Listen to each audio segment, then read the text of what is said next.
रायपुर में deputy CM Arun Sao ने विभिन्न मुद्दों पर प्रतिक्रिया देते हुए सरकार के कामकाज और विपक्ष की राजनीति पर टिप्पणी की।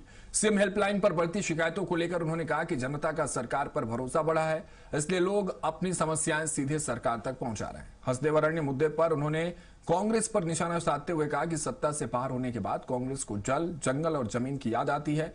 आरक्षित सीटों के मुद्दे पर भी उन्होंने विपक्ष पर राजनीति करने का आरोप लगाया। नए शिक्षा सत्र में ड्रॉप आउट कम करने के लिए सरकार के प्रयासों का जिक्र करते हुए उन्होंने स्कूलों और अभिभावकों की भागीदारी पर जोर दिया।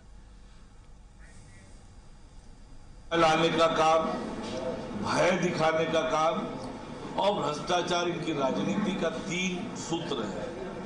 और सत्ता से बाहर होंगे तो भ्रम फैलाना, लोगों को उत्तेजित करना, लोगों को भड़काना, शांति व्यवस्था पे खलल डालना, कानून व्यवस्था पे खलल डालने का प्रयत्न करना, ये 2.5 सालों में हमने छत्तीसगढ़ में बार बार इस चीज को देखा है।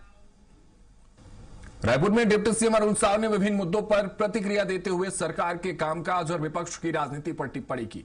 सीएम हेल्पलाइन पर बढ़ती शिकायतों को लेकर उन्होंने कहा कि जनता का सरकार पर भरोसा बढ़ा है, इसलिए लोग अपनी समस्याएं सीधे सरकार तक पहुंचा रहे हैं। हसदेव अरण्य मुद्दे पर उन्होंने कांग्रेस पर निशाना साधते हुए कहा कि सत्ता से बाहर होने के बाद कांग्रेस को जल, जंगल और जमीन की याद आती है।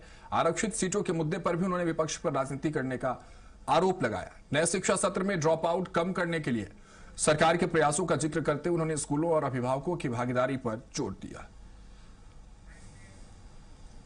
लाने का काम, भय दिखाने का काम और भ्रष्टाचार इनकी राजनीति का 3 सूत्र है।